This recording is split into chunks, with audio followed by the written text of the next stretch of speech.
Guys, welcome. Welcome, football fans. It's football fever here in football town. Dude, did you use the real football theme? We're gonna get sued.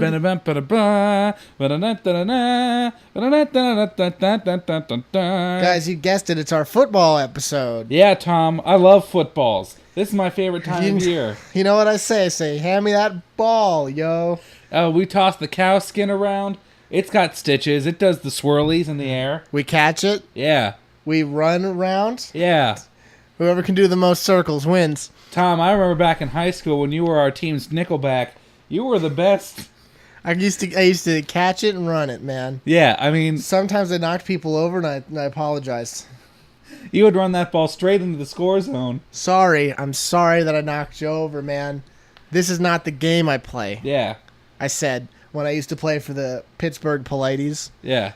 Back in the day, I was a member of the St. New Jersey Gentlemen. Yeah. Well, that was the farm team. Can we just think of funny football teams that are all nice words, please? Okay. I already thought of Pittsburgh Polites. That's good. New Jersey Gentlemen. The Newark Nicemen. That's good. The Florida Friendlies. The Utah Samaritans. It's really good. Kansas Kindmen. Oh, the Nebraska Neighbors. That's great too. Do these nice guys yet? Yeah. Was that New Jersey Nice Guys? It was, yeah, New Jersey Nice Guys. Yeah. Oh, God. Guys, welcome to the podcast this week. I'm Tom C. Already off to a banner start. Tom C. over here. That's D. Marks over there. Oh, yeah, guys. D. Marks is a smart man. He does all the statistics for football. Checking those things. He does every one of the statistics. Yeah, dude. I'm looking it up. This year, my money's going straight on the San Diego Sandies. Yeah. I think they're going to take it all the way to the big game in February. Do they sell cookies or do they sell sand? Well, they hand out cookies made of sand at each of the games. San Diego Pecan Sandies? Yeah, of course they're the San Diego Pecan Sandies. Okay, that's great. Ah, God. Guys, seriously though, welcome to the thing. The thing, whatever it is. Ice cream men? Yeah, whatever this is called. Yeah, I don't know what it's called anymore, but it's not anything good. What are you doing over there anyway? Well, you know, stuff. Anyway, Tom, let's get right into it. Guys, we're in different countries for this one. He's in his he's at the North African Well, I'm convention getting ready for football camp. Oh yeah. In North Africa. Yeah, North African football camp. Anyway, guys, seriously though, in all seriousness, Tom, what do you want to talk about this week? Because you had some stuff. You're bringing it up. Let's jump it. It's not going to be a long thing, but I just want to talk briefly because my opinion matters apparently. But I've been playing Dark Souls a lot lately, guys. And with it being on the PS3, the PC now, we have a lot of people talking about how a lot of new players to the game, right?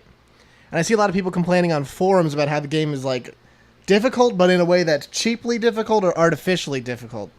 And I think we briefly mentioned artificial difficulty when we talked about Mass Effect. Yeah, because we were really frustrated. Because I was yelling about it. Yeah, we were really freaking... We might have done... I don't think we did that in a podcast. I think we might have done it on a Let's Play. We did, but then we did in a podcast too. Which is why I don't want to spend all day about this, because I think I might have mentioned some of this.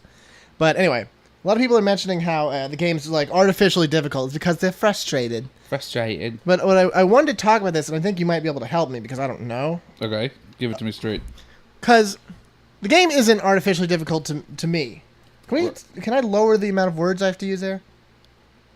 I'm not sure. Artificially difficult is hard for me to say because of my lack of a working tongue. Could you say just fake hardness? How about Artie Darfies? Maybe. Anyway. It sounds a little too much like Heart of Darkness. Yeah, it does. No, but guys, it's like... I don't like seeing that because it's just not true. Because Dark Souls is a game that is trying to encourage you to play a certain way. It's trying to encourage you to be cautious, and the way for it to do it is to make the enemies way stronger than you, to make you really weak, and to make... it's decreasing your avatar strength, essentially. But it...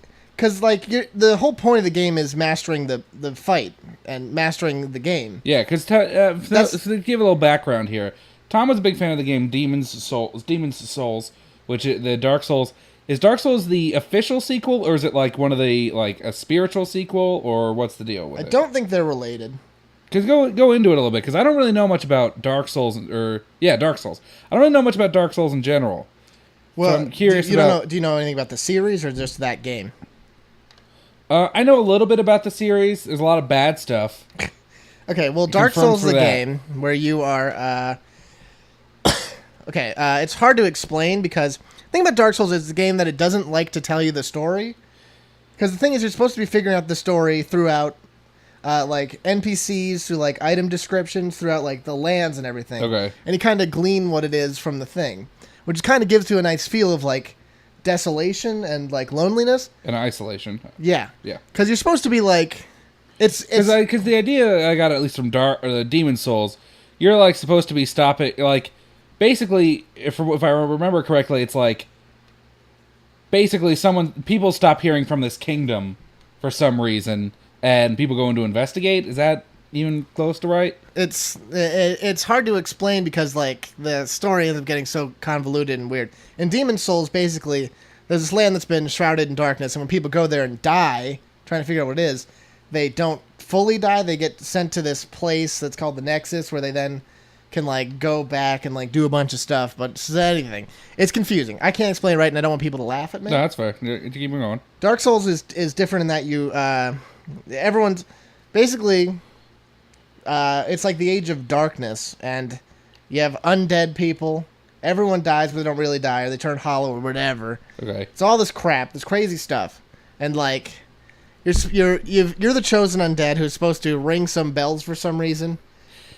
You gotta ring your bell. But then you kind of make the story yourself. Dude, remember the mind flayers from... I totally do. Demon Souls? No, that's part of the reason why that game is so great, is because they have really memorable everythings. Dude, I remember the... I was going to talk about level design last time. Mind flayers was the worst. Oh, yeah, we could do that. I'm just going to talk a lot about Dark Souls, because that's all I'm playing, guys. That's cool. But, no, because I remember those mind flayers, or illithids, as they're called in Dungeons & Dragons talk. They were, like, really, like, creepy bellmen. Yeah. They were in, it was the tower level in Demon Souls. Guys, Demon Souls was a great game. Dark Souls is different from Demon Souls in that you don't have a nexus and, like, levels. Dark Souls is a world. And it's a totally open world that you walk around in. You go to different parts. Like, in Demon Souls, you'd be like, let's start level 5-1, you know? Okay, so it's all just, it's more open world? Basically. Okay, all right. But that's one of the reasons why Dark Souls is so great, and I want to talk about level design before, is because in Dark Souls you keep exploring and... Okay, guys, if you don't know anything about Dark Souls, it's hard to explain. But, like, Dark Souls is a game where you have to... No, I think you're doing a good job. I don't know about that. The thing about Dark Souls is it's hard because of a few things. It's hard because the enemies are strong, yeah.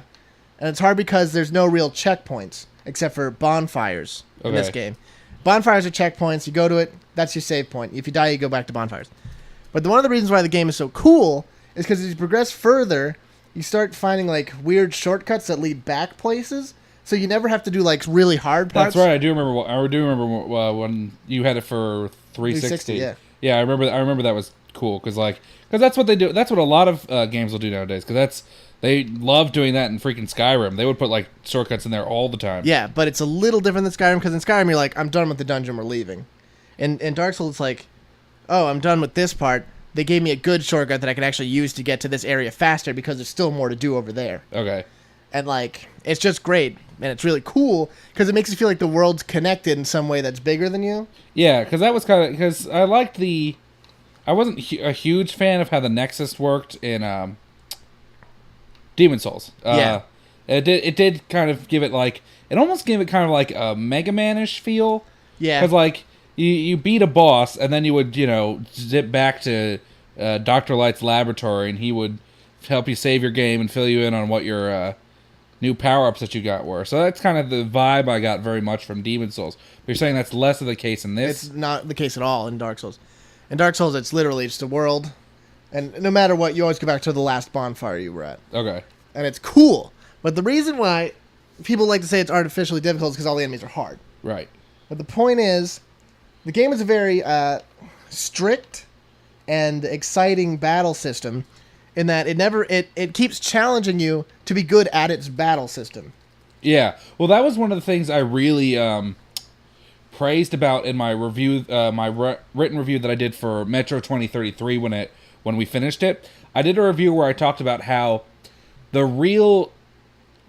you got better and better like weapons and like you could buy armor and stuff in Metro 23, but really how the game's difficulty curve and really how the game got less difficult was only through you understanding how the game worked. Dude, I want to talk about that too, now you say it. And you understanding what the enemies that you're facing are capable of doing. When it's a time to fight enemies, when it's a time to use stealth and get around enemies, and really being rewarded as a player for that experience that you're actually learning, not as much from just being handed new items or armor or spells or whatever. And I think and I think that's one of a really strong strength that Metro 2033 had. And you're saying that's kind of the way that this game also works. A long time ago, I remember listening to Anthony Birch talk about it. Anthony Birch is one of my favorite guys. His sister's going to be in Borderlands 2. Well, actually, they both work at Gearbox. 2. Yeah. But anyway, he talked about how Dark Souls was a great game because it encourages the player to gain experience as opposed to the player character. Yeah. Because the thing is, you go through Dark Souls and Demon Souls. He said Demon Souls, if I said Dark Souls. Sorry, yeah. But he said Demon Souls, sorry. Demon Souls is a good game because as you keep going through the same level trying to get good at it, because you have to restart every time you lose. There's no checkpoints. Yeah. You start learning how to deal with things, and you as a person get experience and become better at the game, as opposed to your character just getting stronger and being able to withstand things. Yeah, and that's a big difference I feel that would separate that a Demon Souls or Dark Souls really separates from a Skyrim. Because in Skyrim, the whole purpose is simply to level up your own skills for the purpose of increasing your avatar strength. That is to say, the PC strength. In Skyrim, you're either strong enough to do it or you're not. Yeah, if you're not strong, you're going to get rocked. In Demon Souls, you're either good enough to do it, or you need to get better to do it. Yeah. There's some things that you would be too hard to do without having a higher level, because there is levels. But people beat the game on level 1. Because all it takes is being good at dodging, at parrying and riposting, and just knowing where things are and knowing where traps are and knowing how to do things. I know, and I realize that I realize that obviously this isn't what they're trying to go for, and it's not really the main purpose of the game. But honestly, it does add a certain almost realism to the game, because that's how it is in real life with certain situations. Yeah, if you're incredibly strong all the time, you're going to be able to get around certain whatchamacallit. Obstacles? Yeah, obstacles. You're going to get around certain obstacles, but like if you're actually learn from experience and actually can apply it to real life, it's going to be a lot easier. That's actually pretty true. So even though it's a fantasy game and you have like spells and magic and wizwards and whatnot, the most important skill is your experience. Exactly, it's you learning. And I want to say it's not artificial difficulty because that's exactly what it's trying to teach you. The game is trying to have you learn how to play it in a way that is extremely satisfying and is not just, these guys kill you in one hit. You're supposed to learn how to do things. Yeah. Which is why you also mentioned before we started about how it kind of also applies to New Vegas. Oh, yeah, because the artificial difficulty part. Yeah. Because not the Dark Souls not learning. No, you get strong in New Vegas and you stay strong. It is great. Yeah. It's the beginning of New Vegas. Yeah, the beginning of New Vegas, because what happens is... we don't have to relate everything to New Vegas, I guess, but we just... No, but this is a valid point. Yeah, it is a valid point. Right, sorry. So in New Vegas, when you first come out of Good Springs is on a main road, and you can either go north or south on this main road. But if you go north, towards directly to where New Vegas is, it's full of Cazadors and Deathclaws and strong enemies. And you ain't gonna make it. Yeah, and they like throw a bunch of really tough enemies at you in order to keep you from progressing in that particular way. You could make it. Yeah, but my idea was going to be that is a kind of artificial difficulty, even though it's entirely conceivable that you can actually get around all that stuff. Yeah. So that would be kind of an artificial difficulty thing. That was just another example that I thought of. Yeah, it's not a bad example. I would say it's a great example. There's also that kind of thing in Dark Souls because there's a few ways you could progress, but most of the ways are bad news. Like one way you go to like a graveyard that's filled with skeletons who cannot be defeated. That sounds pretty bad, I gotta be honest with you. They literally can't be defeated unless you have a divine weapon, which you would not know anything about yet because you just started the game. I like that idea a lot, though. It's pretty cool. The other way leads to the town of New Londo, which is totally underwater and also is filled with ghosts who you literally can't hit and are far stronger than you. And the other way leads to the town of, what's it called? I forget what the town's called. It's a pretty important town, though, I'll tell you that. I wish you would remember it. What is the town called? Anyway, it's the place you go. It's the castle place. Oh. But you can't. If you go there, you can actually fight enemies and not die. Well, that's good. I can't believe I can't remember what that place is called. Anyway, it's a great game, guys. I just really am jazzed about it. I've been playing it a ton. And it's a game that really you don't have to grind too much in. Guys, have you played Dark Souls yet? That's my real question. I have not played it, but that's not really. Dark Souls isn't my kind of game. It's basically a grown-up version of Zelda that intends for you to have to really learn to deal with things. Dude, no, Dark Souls is going to because it's so grimdark all the time. I'm just saying, it's got a feeling of exploration and adventure. It doesn't have hook shots though, so it's not the same exactly. Yeah, it's a little different in that regard. The thing is, this is my second time playing through, although I didn't beat it the first time. I got to the four Lord parts. But Four Lord Souls, we had to get them. This time I'm back in, like, Anor Londo. I'm trying to beat the two really strong dudes who I can't beat at all because they're really hard to beat. Ornstein and Small. Oh, I remember those guys. One of them was a dragon, right? Dragon Slayer. But the point is, guys, this time I'm playing it again, and I'm still discovering new secrets I didn't know. Like, the first time you play through, you're like, this Anor Londo town's filled with cool gods and stuff. That's cool.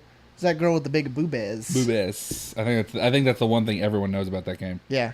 But then it turns out if you have a certain ring on, the Dark Seance ring. The boobies ring. You can actually go all the way down to the bottom. No laughs for boobies ring? Okay. No, I don't have to laugh at everything. Everyone home's dying.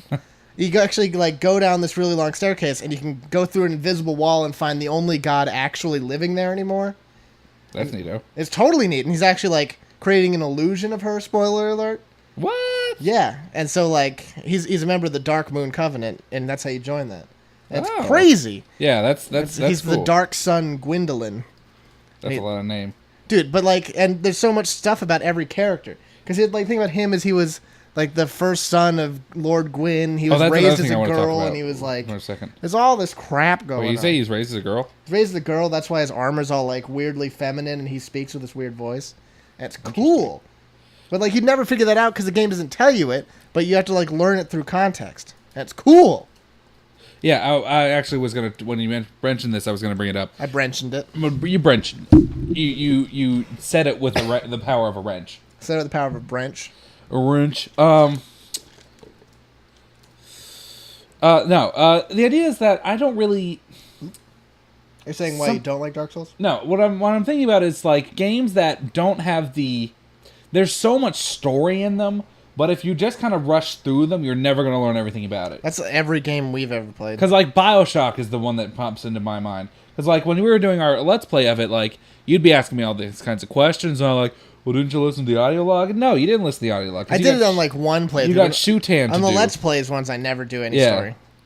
Dude, Mike, how about this? Is there any ever a game you played where, like, a lot of the story isn't given through the actual game, but through context? The answer is yes, and I can tell you which one you've played where that happens, but...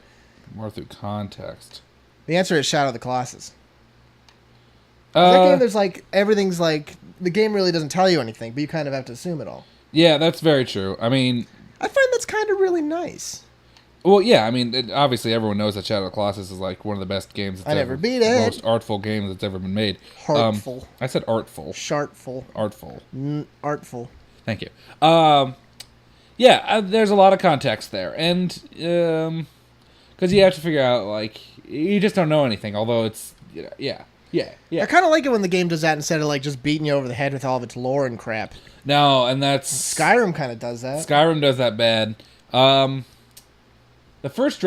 second Dragon Age was real bad. The first Dragon Age wasn't nearly as bad. Guys, do you ever want to play Dragon Age? Because you might be an idiot. Yeah, Dragon Age is a bad game. I hope you now have your hopes high up for that one. I wanted to like it so bad, guys, but it's not a fun game. Here's the thing about it's not fun. Here's the thing about Dragon Age that I always say. as far as fantasy setting lores go, yeah, I love it. It's among the best. It's among the best. Among the best, because, you know, you had all this cool stuff in it. I always thought it was really cool. I always wanted to like it because because you're like, oh, well, this Logain guy is pretty cool. Look at how cool this armor is. So is the King. Yeah, I like the story. It's going somewhere good. And then you're like, let's play a video game, and it sucks.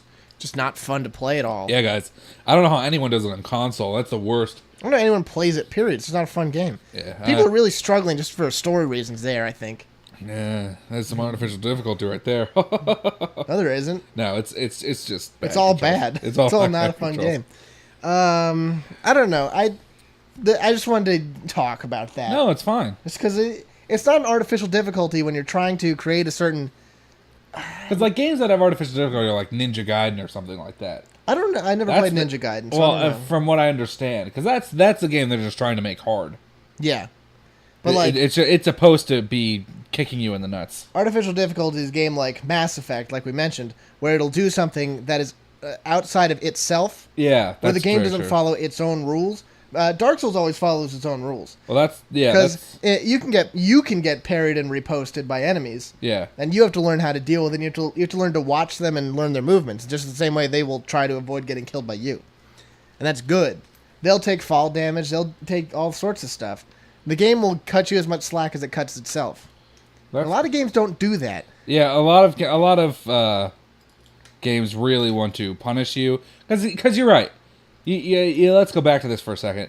You're totally right. That is the absolute worst thing when a game cheats at itself. Yeah, when a game doesn't follow its own rules. Yeah, it's like, well, I know we mentioned something, but I got some things to do. Because I know we mentioned in something about how you're talking about the one guy in Mass Effect. He then has gunships or whatever that you can't shoot down. And you're like, that's stupid. That was the worst, dumbest things ever. It's just it's poor design. It's cheap design. Yeah, because anytime that happens, you're always immediately just like, this bull ass. I wish this wasn't happening. It doesn't feel good. You're like, I know I can do that. No, because in that particular fight, guys, in case you didn't know what he was talking about exactly, it's a fight on Thessia against Kai Lang. That stupid assassin. Well, in case I'm just telling them the stupid assassin part. Once you get his shield down, he jumps back to the front of the sanctuary. And a helicopter gunship comes up and shines a bright light at Shepard so she can't see where she's shooting, so Kai Lang can get his shields back up. And in the last game, you thought shot down 3 gunships. It's old hack to Shepard by now. It's not a big deal. Yeah. But in this case, it's just like, well, I don't even know what's going on. No, and that's crap. Like, in Dark Souls, you'll be like, well, I can die of fall damage. I wonder if all the enemies can. Then all the enemies can. It's great. Well, there's some bosses you can kill by making them trip by accident. Like, there's one called Ceaseless Discharge, and you're like... I remember Ceaseless Discharge. I think I was there for that. There's a lot of context to the game to tell you. Ceaseless Discharge is actually the son of one of the witches, and he's like... Okay, let me tell you the whole story. No, go. There's 4 witches from Izalith. Izalith was doing great. That's its place. And one of the witches decided, hey, let's make the first flame Lord Gwyn again, because he died or something, out of pyromancy and other things. And so she fails and makes the thing called the Bed of Chaos, which you eventually fight. That doesn't sound like I want it. All it does is, like, screw everything up, and it's literally where all monsters come from. But it absorbed them, and it absorbed their son, and turned their son into this giant flaming monster who just is constantly in pain and burning alive and making all this fire and stuff. It turned those 2 ladies into half spider ladies. Weird. Because they barely got out of it. They barely made it? Yeah, so it's like all this context that you learn about through the game, and that's awesome. That's how it should be. Yeah, it's, because... I know that's not really related. No, but I was talking about Ceaseless Discharge, because you can actually make him fall into into this one, like, hole. Not hole, but, like, there's, like, a part where the lava goes... Ditch. It's like a lava fall, and he can actually trip and fall down there and die instantly, and you win the fight. The same way you could die there. I said ditch, and I meant it. Ditch is a good call. Thank you. Anyway. Thank you. What you're gonna say? What was it? It's just a great game, guys. Well, I'm glad you have a game that you like a lot. I'm glad you have something going on. Yeah, I'm glad you like it. Dude, that's also a game with great levels that look cool. It's got the Anne Orlando is one of the coolest architecture in any game ever. Yeah, I was always impressed because, obviously it's a AAA title, so they're not gonna I don't know that it is schlep on the scenery. I feel like From Software is a AAA developer. It's a AAA title. Just because it's not from a developer doesn't mean it's not a AAA title. How do you define AAA here? I think it's kind of. I think Dark Souls wasn't supposed to do as well as it did. You might be right, because I guess that Dark Souls AAA is probably an Activision, an EA. Maybe kind of thing. I always just a Nintendo, Nintendo 64, like that kind of thing. Well, regardless, they're not going to schlep. You just can't schlep on scenery anymore. Now, that's a game where no one ever questions the graphics because they're pretty good. But it's just a great game, guys. Go play it. Seriously, you don't sit here and be like it's too hard. You might get frustrated at times, but it just you have to learn it. It's not that much time learning it, and it feels good to be good at stuff. It's a challenge that you're teaching yourself, and when you get good at it, it feels great, and it's a great feeling of reward for putting time in for something cool. Because there's enemies that you start the game, you're like, I'm getting rocked by every single one. There's enemies who are like, I'm getting totally wrecked. You're like, these are bosses that I can't beat, and guess what? They're just regular enemies later in the game. Yeah, that's always cool when they do that. I always genuinely do like that. Because you're like, oh, this Taurus demon is impossible. Oh, there's 5 of them over there. Oh, that was in the big lava pit, right? You're like, that's Ceaseless Discharge, right? Right after, yeah. Yeah. You're like, oh, this Capra demon's impossible. Oh, here's 6 of them in a row. And you're like, oh, okay, this sucks. And they're like, oh, the Moonlight Butterfly, that was a stupid boss. And they're like, oh, here's 25 of them straight. And you're like, bah. But it's cool because it makes you feel like you're getting stronger because they're not weaker at all. You're just more capable of dealing with it. That's awesome. Yeah. That's good design. Yeah, and again, that's another case where even though you are technically getting stronger, like your character that is, it's mostly coming from, I remember what I had to do to beat that guy last time. Yeah. I'm gonna rock his face off this time. Because it's not easy to beat him, but it's easier than it was. You know what kind of does have a little bit of that, and it's not as much, obviously, but Mega Man does kind of have that quality as well. Because while you are getting power-ups and stuff from each of the bosses that you defeat... You're never really getting stronger. No, you never really are getting stronger, except when you get stronger through items. Yeah. But mostly the beating the game comes from being able to use the weapons that you are given to their best effect. Yeah. Especially against the other bosses. Mm-hmm. Because some of the bosses... remember when we played Final Fantasy X that one time? Fantasy 10. Yeah, Mega Man X, sorry. Remember we played Mega Man X together one time? Yeah. Yeah. Spark Mandra was like impossible. He was like super difficult. But if you have the freeze ray, he's like the easiest boss in the game. And that's always been confusing to me because I don't know how you'd know that. Yeah, that's something that bothered me about that. But it wasn't a bad idea. But I never knew how you knew what we're supposed to know. I mean, some of them were obvious because they're like, oh, he's a water guy, probably. He's a water guy. Guess it's Super Octopus fight. I got bombs. I guess I'll throw them in Spinny Man. Makes sense. No, I guess it's something where you're learning based on learning things. Yeah, you're learning based on learning. Learning based on doing it yourself. But I don't know, guys. Just get out there and play games that are great. Just play games that are fun. Just play for games that are fun. We'll talk more about stuff that isn't Dark Souls after this break. All right, guys. I don't know about that. See ya. See you guys.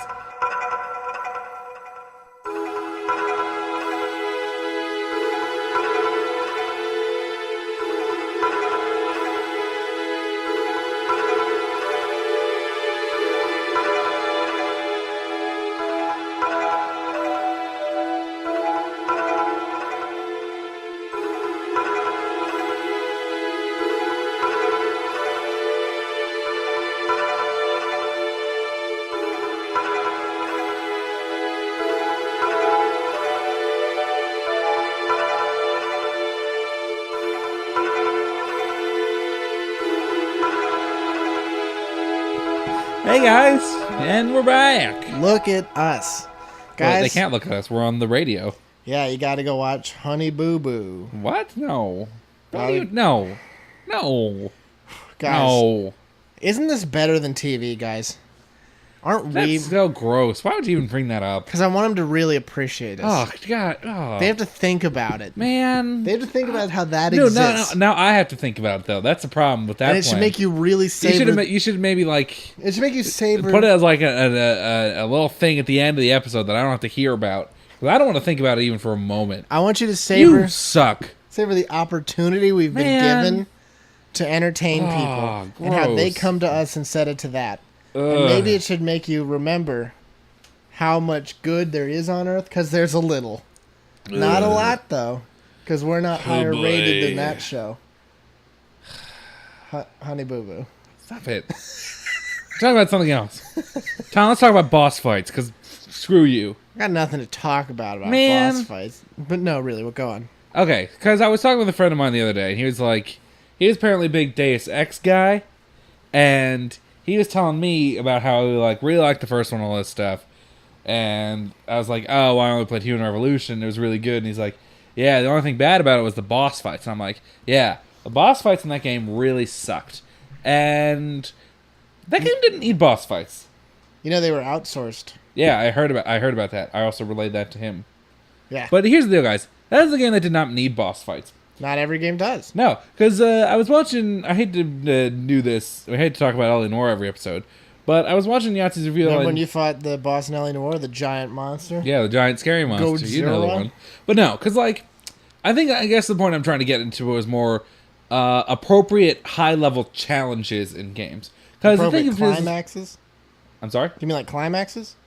No, just high-level challenges in general, not even climaxes. Okay. But because Yahtzee was talking about and of course, in a game where you go around gathering evidence and questioning people, you end up having a shootout in the sewer with flamethrowers. And he made the point of, what it should have been was, a really effing long, interrogation sequence that had, 20 questions to it, no possible visual clues, depending on, to figure out the guy's, lying guys, or maybe spoiler alerts. Because I might want to actually go into some detail here. Oh, okay. Yeah. So, but yeah, how that would be an actual appropriate challenge for the end of the game. Because the game's so... Spoiler alert number 1, it isn't the end of the game. You don't get to do a fun interrogation at the end. Yeah. Because that would be an appropriate end challenge for the skills that you've acquired in that game. Shooting is an optional part of that game, to the best of my knowledge. For a lot of the missions. Yeah, you don't even have to do it, so what's even the point? Well, I think a lot of people you we-shot, you could just tackle them. Probably. Problem with that is, guys, and once again, spoilers, is that I feel that's sort of the direction the game went, though. Because you mean getting shooty? Yeah, because it wasn't... Because the story kind of went that direction with, it was kind of showing how, the police system itself was broken and corrupt and how things needed... it was more about men being men of action. Yeah. And less about people following a certain... Because when they did things by the book in Homicide, didn't go so hot. No, it didn't go so great.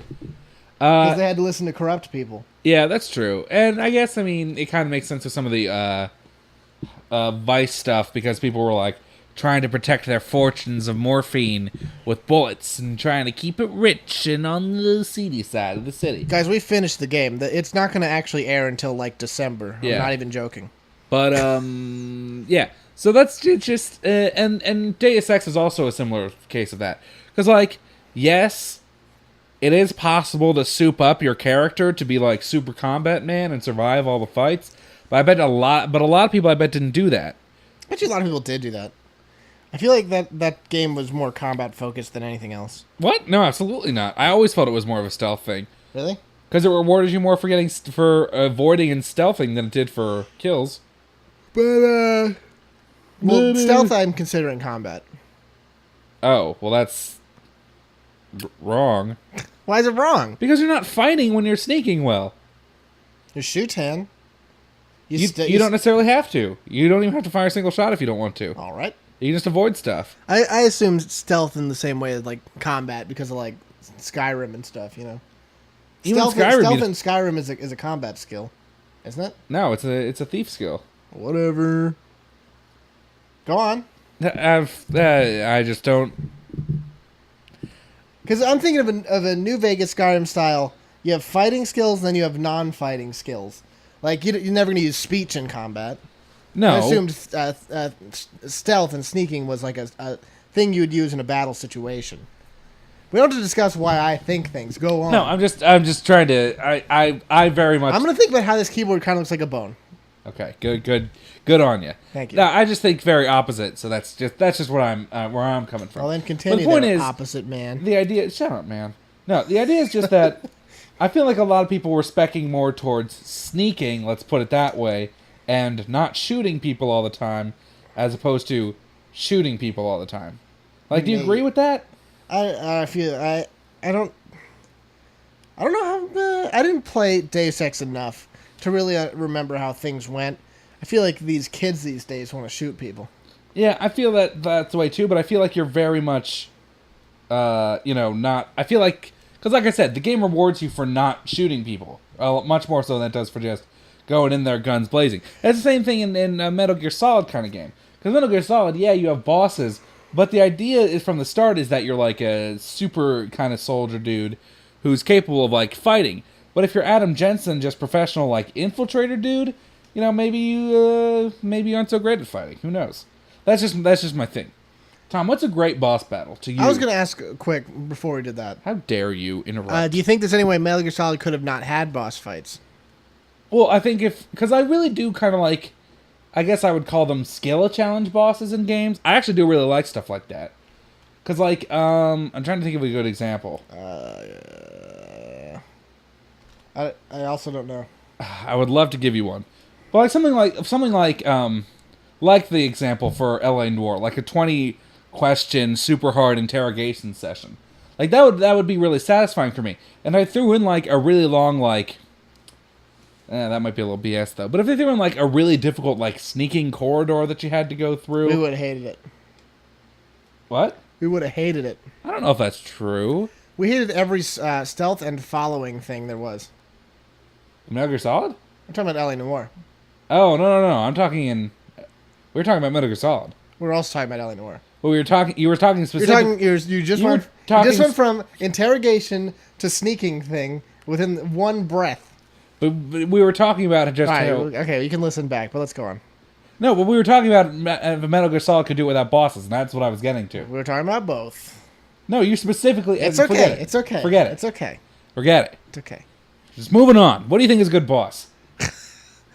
All of them. Shut up. A good boss. Yeah, like what's a memorable boss that stuck out and you're like, that was cool. I appreciated how that boss here's tried to murderize actually kind of me. Related. So 2 nights ago, I stayed up all night. All night. Reading about Final Fantasy super bosses. Okay. If you can believe it, it's actually like that actually happened, and I can't believe that it's so relatable. But I was reading about super bosses and how like some of them are particularly hard and stuff. Like the weapons from 7 and stuff like that. Dude, I want to play 7 again because I actually like read the entire wiki about 7. There's a lot of stuff going on in that game. Dude, 7 always was one of my favorite stories. I would never have picked it up. Like what? That apparently the planet is a living, like it's totally like a living thing. It's not like a planet. Yeah. It's like a thing. And like the point of Sephiroth was that he was gonna do damage so much to the planet that that the planet would essentially like react to that he would then be able to absorb the life strain like blood.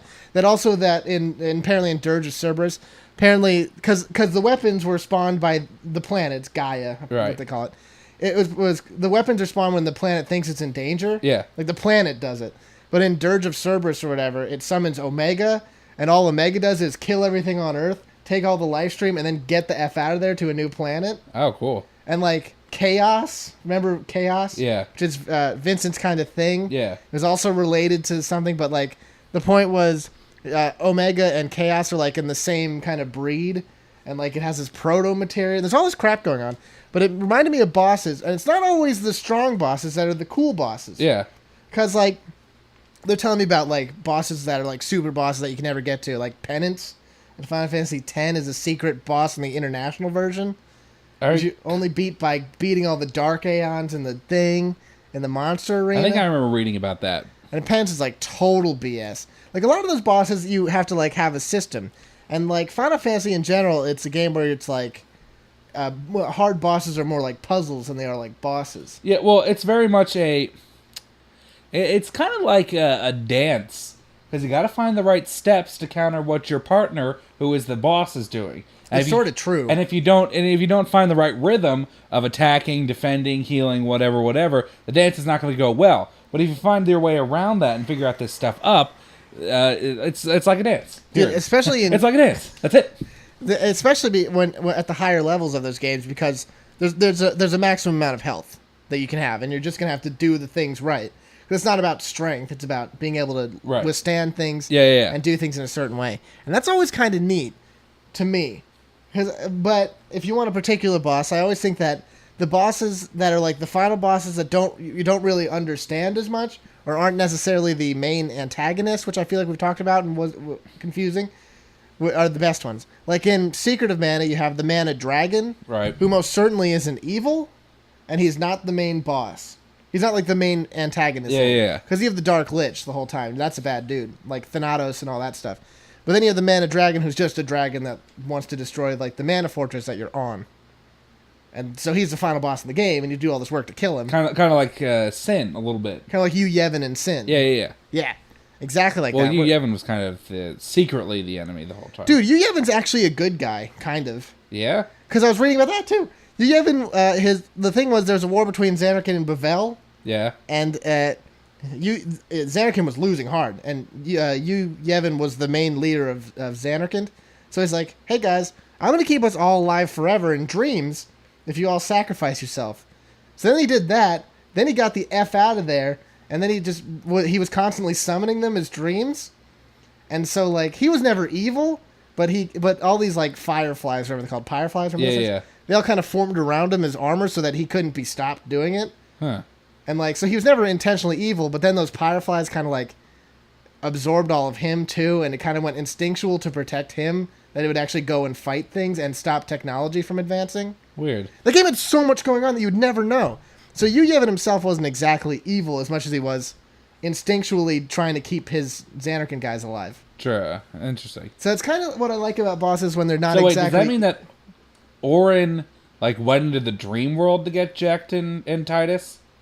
Well, what happens is apparently if Sin, like, absorbs... Because Sin actually attacks Zanarkand early on in Final Fantasy X, I think.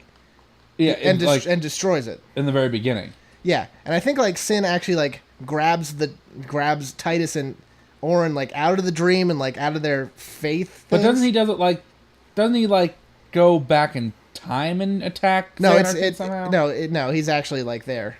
He's touched the dream world somehow. Because, like, I think so they're destroying dream Zanarkand, essentially. Sin is. He was, yeah. So, and since Orin's, like, half dead, he can travel between the dream world or the dead world or whatever. Well, what they say in the game is that once Sin has touched you, you become real somehow. And I don't remember. I think Sin, like, accidentally hit one of the faith things. The one where the people, yeah, where because Zanarkand was all faith. Oh, because they remember he had that giant wall of, like, corpses. Yeah, that's all Zanarkand people. So I think Sin might have grabbed them by accident because they were real in their world. Right. It's really confusing, guys. I'm sorry if this isn't interesting to you, but yeah, that's one of the reasons why I kind of wasn't as huge a fan of 7. Is like it's 10. A cool story, but it did get a little convoluted at times. 10, not 7. Yeah, sorry. But the thing about that is it gets to the point of bosses. I like bosses that are more just not necessarily evil, but just like an instinctual thing. Or like just a big force of nature. Yeah, well, they have a boss like that in Dungeons and Dragons. It's a boss monster. It's called the Tarask, but like essentially it's just like a primordial like force of destruction that like simply is, and nobody like is aware. Dude, I always love stuff like that. How it ever came to be, but it's just like an accepted fact that like it awakens once a year, causes huge amounts of like destruction, and then it goes back to its slumber wherever that is. I love that kind of stuff. Yeah. Like, I remember I recently saw a Magic card, and I don't even play Magic, guys, but I saw it. It was called Progenitus, and it's like a giant, like, million-headed dragon. It's just the soul of the earth. You're like, that's awesome. Yeah. Because, like, it couldn't be killed or anything. And I'm like, this is the coolest thing ever. I love stuff that's just a force of nature like that. Yeah, that's always really cool. So those will always be my kind of favorite things. Even though it's really not applicable that often. Yeah, I mean, you have to have a really specific kind you're not going to have Metal Gear Solid with a force of nature enemy. I mean, they might try and pull that off. Don't... Yeah. You hold on, because the game's not done. They're not done making those games yet. That's 100% true. Anyway, do you have an example or anything? I can think of a lot of BS bosses that were dumb. A lot of dumb bosses. I can think of a lot of stupid bosses. There's a lot of dumb bosses who are exactly the kind of bosses that I talk about. Really? Oh, yeah. Like the one... Dude, this isn't exactly true. But in Final Fantasy IV, the one boss... Final Fantasy IV is crazy, by the way. Because I'm reading all about Final Fantasy. I'm sorry, guys. It's all right. Keep going. Final Fantasy IV, they eventually... It turns out the final conflict between people on the moon... Right, of course. And people on the Earth. Of course, moon people and Earth people. A guy named Zemus on the moon who's trying to kill everyone on the Earth so he can take over it and colonize it or something. So he dies. He gets totally rocked. And then from his corpse comes Zeromus, who you may have heard of because he has an awesome song, who is literally just all of Zemus's hate. And you're like, what? What? His hate just became a monster? What's that all about? But, yep. Sure does. That's exactly what happened. A lot of people think that's BS. In Final Fantasy IX, there's something called Necron that just comes out of nowhere. It's like this final boss for no good reason. Well, no, I'm not even talking about like stupid bosses in that regard. I'm like talking actually like stupid boss fights. Boss fights. Sorry, I'm just thinking too much about Final Fantasy. No, it's okay, man. Don't even worry about it. Remember in the end of Skies of Arcadia how like Ramirez like absorbed like the silver moon and like turned into a giant evil moon monster? Yeah, that was dumb. Yeah. Well, that whole, like, ending part was kind of not so great. Because, like, you had Galatian, who was a pretty cool guy. He had some pretty, like... You're like, oh, I'm just an evil guy. I want to see that the Empire is great. And you're like, all right, that's a pretty reasonable set of goals. And then you had Ramirez, who's like, oh, you killed Galatian. Now I'm going to go effing crazy. I'm the strongest guy ever. No, it didn't make much sense. Yeah. It kind of was opposite tone from the game, too. I'm not sure if... yeah, that's... Yeah.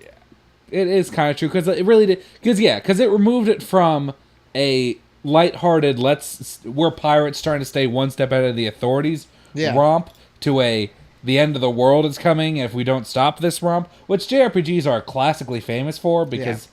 I mean, like, especially even in Final Fantasy, especially in 7, it's the same kind of thing. And even though 7, it's slightly more in place there, because the whole idea of Avalanche from the very beginning is trying to save the Earth by destroying the Mako reactors, which are removing its life force. Yeah.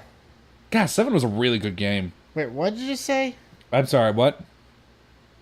What did I just say about what? What did you say about Mako reactors? They're trying to destroy them. Yeah, Mako reactors are bad. Yeah. Yeah, that's why Avalanche was trying to blow them up. Yeah. Yeah. Yes. Yeah. Because that was the first mission. You snuck into the Mako reactor number 7. I'm sorry, I wasn't listening. I was thinking about something. You were thinking about something else while yawning.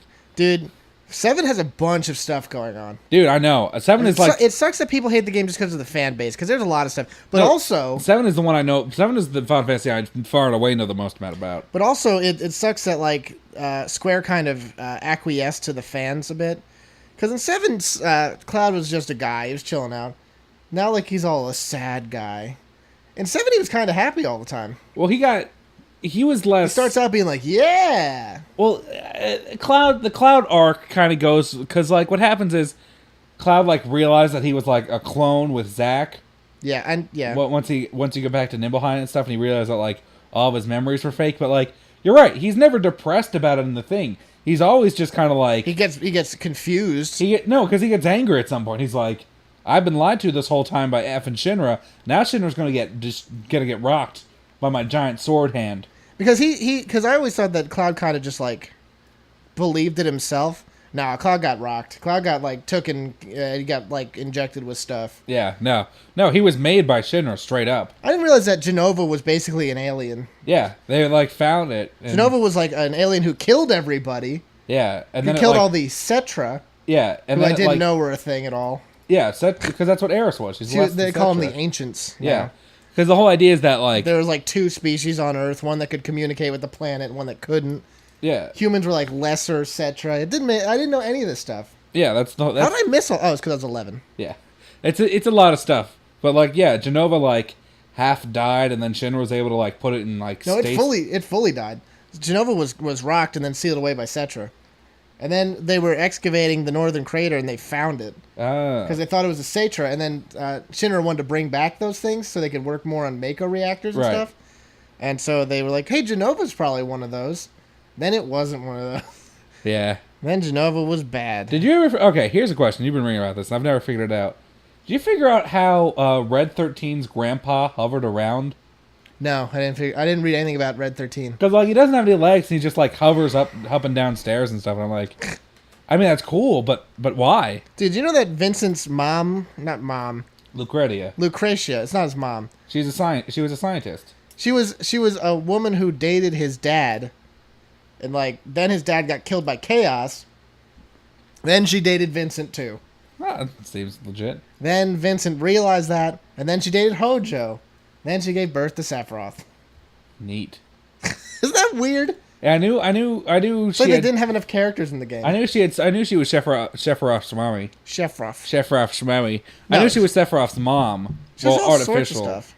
Crazy mom. Isn't it crazy? Yeah. Then like Chaos is like a huge demon beast. I always thought Chaos was like an accidental monster that. No, it's like a polite like gentleman's. I'm gonna turn. No, it's a huge deal in the game, and like they don't explain it at all. It's like all this stuff. Yeah. Like, how would you ever figure this out? I don't even remember why Vincent's half monster. Oh, because he's a failed experiment. Yeah. Because then because Hojo shoots Vincent and kills him. Yeah. And then they do experiments on him. Experiments. So much stuff. stuff. Let me tell you who was a really bad guy in that game. Hojo. Hojo was bad. Hojo wanted to mess with you. Hojo was bad. Hojo's like, yeah, we're gonna blow up this planet or whatever. I don't care.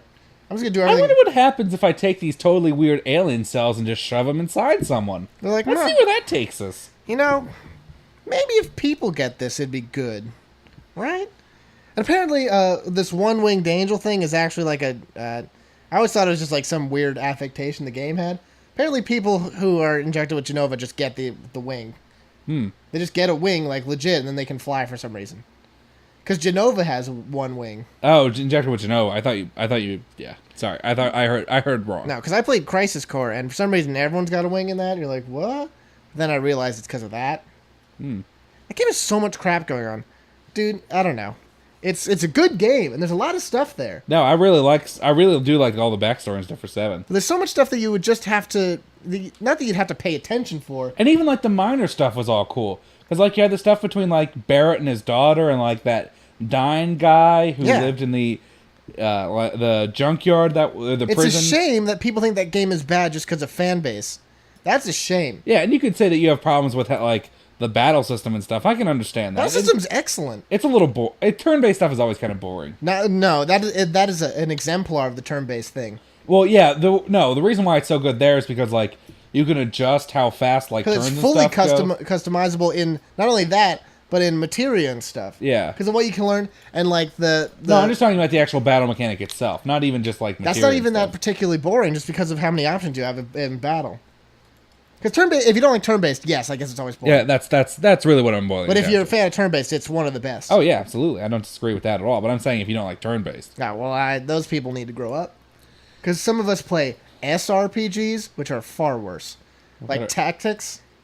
Final Fantasy Tactics. That's like grid-based RPGs. Yeah, strategy RPGs. Oh. Like those games are way more boring than turn-based.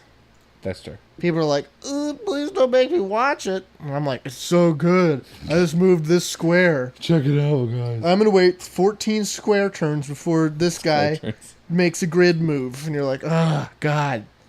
Guys, I can't believe it, but we're done. We're packing it in. It's plug time. We should do one on Final Fantasy someday. Dude, we kind of just did. We could do way more. That's true. Final Fantasy are great games, and we should actually talk about it sometime because it's worth talking about. It's not just a fan thing. Yeah. A lot of people hate the games just because their fan base is crap. Yeah, and admittedly, I can't speak like with a ton of authority, but yeah. We should do an episode sometime. Regardless, guys, YouTubes, blogs, emails, Facebooks. Guys, we're going to do plugs every week because we have a lot of stuff to plug. Yeah, because we do a lot of things. We want you to see. We legitimately want you to comment and rate and subscribe. It's not because it's not because we're trying to sell you us. We do a lot of stuff for fun. No, the reason we're plugging is because we're not plugging for the people who don't know about us. We're plugging, well, we are, but we're plugging for the people who don't know about us but want to know more. They're like, I love this podcast. Where can I get more of these sons of idiot people? Yeah. We're for you. This is what this segment's for. Guys, have you emailed us yet? We love emails. We absolutely do. We really, honestly do. We get an email, we love it. I'm sorry if I haven't get back to comments right away, but I've been getting back to them eventually. Yeah, and also we love comments on the YouTubes, although it's slightly less special. It is slightly less special, guys. I'm sorry. To the people who only comment on our YouTube, that's fine, though. Oh, people who don't comment on the blog at all, I know you read it. Comment. Be like, D-Marks are so smart. Or dumb. I don't care. I just want to know. It should be. Let's open discussions, guys. Let's have a forum. Open it up, guys. We should get a forum once we have enough people. Think about it. We can get a forum now if you wanted to. Well, yeah, but no one's gonna join. Guys, look at our Facebook page. Yeah. It is linked on our actual YouTube page. YouTube page is Sons of Video. You know who we are. We refer to the YouTube page as Mother Base from now on. We refer to it as the YouTube. YouTube. I think we refer to it as both. The Mother Base or YouTube. Dude, YouTube is like a Star Wars thing. YouTube. Like that. And we must avoid the bounty hunter YouTube. Anyway, email us sonsofvideo@gmail.com. Sonsofvideo.blogspot.com. That's a blog. YouTube.com/users/ I think if you just do youtube.com/sonsofvideo, it'll take you there. Probably. Facebook, you just got to find it. It's hard. You're bright, guys. But email us. It's great. We love hearing you. Rate us on iTunes. Blah, blah, blah, blah, blah. Yeah. All right, guys. Now that that's out of the way, we're going to get to what you're all really here for, and that's Speed reviews. Tom, this is the top 10 games with fewer than 20 copies in existence. Another Game FAQ's classic. Another classic. Here we go. Number 10, Atlantis 2. Atlantis 2 is a game where the rest of the world becomes like Atlantis and it all goes underwater, and so the entire game you're trying not to drown. It's really hard though. 2600 out of 10. Kazuna Encounter PAL Edition. In Kazoo Encounter, you are the world's most foremost virtuoso on the kazoo, and you have to play all the songs from Stars and Stripes Forever to the Christmas songs that everyone has grown to enjoy. Gets a 9 out of 10. Air Raid. Air Raid is a game where, ironically, you play as dolphins. 10 out of 10. Tetris. It gets a 9 out of 10. Rockman 4 Gold Edition. Rockman 4 Gold Edition is like Rockman 4 Silver Edition, but you can only get certain Pokemon in this one. I mean robots. 10 out of 10. Bangai-O Prize Edition. In this game, you're a contestant on a popular Japanese game show called Bangai-O Prize. And you have to figure out the right way to get the Bangai-O Prize, or else you're going to get your hands cut off. Gets a 2 out of 10. Red Sea Crossing. Red Sea Crossing is my favorite biblical game, where you play a Bible man, and you go to all them rivers in the Bible that you hear about in your favorite storybook, the Bible. But also it's a religion or something, so 10 out of 10. Blockbuster World Video Game Championship 2. In this game, you have to be the world's #1 blockbuster. They're going to give you cinder blocks. They're going to give you bricks. They're going to give you other Lego blocks. You got to learn how to bust every single one of them because to become the champion #2. Gets a 2 out of 10. Gamma Attack. Grandma Attack is a game about your grandma. She's fighting all these people off.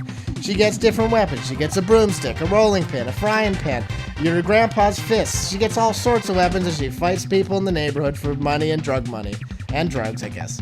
1 out of 10. Campus Challenge 91. In Campus Challenge 91, you have to figure out a cure for the terrible disease known as campus. It is ravaging the campuses, and it's up to you to stop the terrible contagion from infecting all of America. Gets a 7 out of 10. That's it, guys. We did it once again. We did it. Holy bejeezers. Thanks for listening. All right, we'll see you next week. Bye.